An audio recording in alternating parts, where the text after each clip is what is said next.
UTB Radio is sponsored in part by Valley Baptist Medical Center, Brownsville, located at 1040 West Jefferson Street. For more information, call 956-698-5400 or visit valleybaptist.net.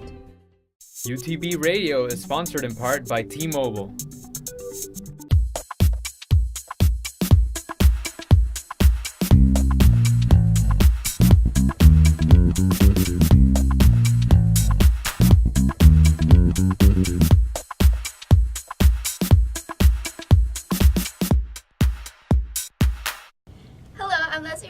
With UTB Radio, and I'm here with Ms. Rose Timmer, who is the Executive Director of Healthy Communities of Brownsville Incorporated. Ms. Timmer, please tell us about the e-waste event. Well, we decided to have an event with the Brownsville Scrap Paper Company, who is a major recycler here in the city of Brownsville, and bring them electronic waste materials to keep them out of the landfill, because that's our priority. We're trying to save the landfill and make sure that if you have electronics, they should be recycled or disposed of properly. The same thing with if you have plastic bottles or any kind of things like that. You know, recycling is always the first thing you should think of. The second one you just think of is to refuse things that are not recyclable. So that's what we were doing. When and where will it take place? It's this coming Saturday, September the 27th. And it's going to be held at the Brownsville Scrap Paper Company, which is located at 5850 Farm to Market Road 511. And that is out by the port. If you're heading on Boca Chica, like you're going to South Padre Island, you take the exit for the port, and that's Highway 511. You take a right, and he's down there probably just about a mile and a half. He'll be on the left side, on the south side of the street. And we'll be there. You just line up with your recyclables, and we'll have somebody there who will unload them and place them in pallets so that they can be reused or recycled. Is there a fee to recycle the items? There is no fee. What we plan to do is use what we get for the recycling, either tearing it down or reusing it. Those funds will come back to Healthy Communities as a charitable donation.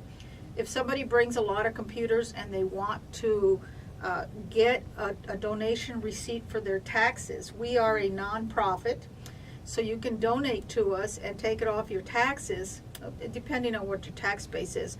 But then we will give you a certificate that says that you gave us so many recyclables and it was donated to a nonprofit. What items can the public recycle at this event?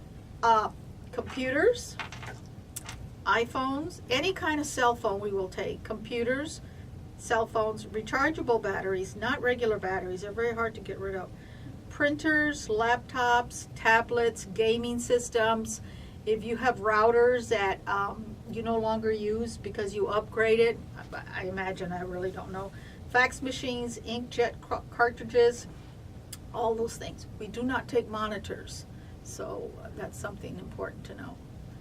Monitors have a very special way of getting rid of them because apparently there's something in them, and you have to have a lot of licenses and information from Texas TCEQ, or Texas Commission on Environmental Quality, before you can do that, before you dispose of them. How will this help the city of Brownsville? Well, it'll help the city of Brownsville because I understand there's a lot of electronics in people's drawers, so maybe it'll make Brownsville a little bit lighter, but I'm hoping that we will keep it out of our waste stream at the landfill. Our landfill is very important to us. It's not just for Brownsville.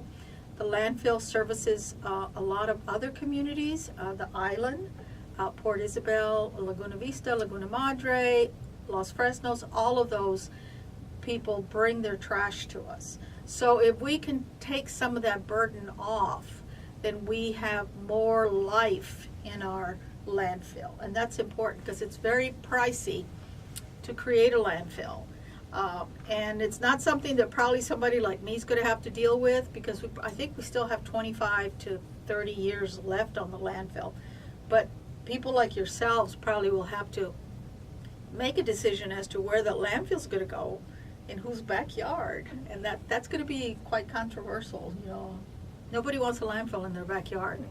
So. No, I don't. How will this event benefit healthy communities of Brownsville? Well, it's kind of a mini fundraiser for us. We hope to get some funds to continue with all our programs. You know, we have bike rodeos. We have let kids know how to ride a bike properly and know the rules of the road. We have an event called Dogorama at the Brownsville Dog Park, where we bring dog people together and they have costume contests and things like that. And then we have, in October, we partner with the City Parks and Rec Department, and we do a pumpkin patch for the kids. And they pick a pumpkin and they can decorate it. We don't carve it, but they can decorate it with paints and glitters and things like that. So that's where that money's going to go towards, the programs that we have already established. Please explain the purpose of your organization for our listeners who may not be familiar with it. Healthy Communities has been around since 1999. In 2003, we became a nonprofit by the IRS rules.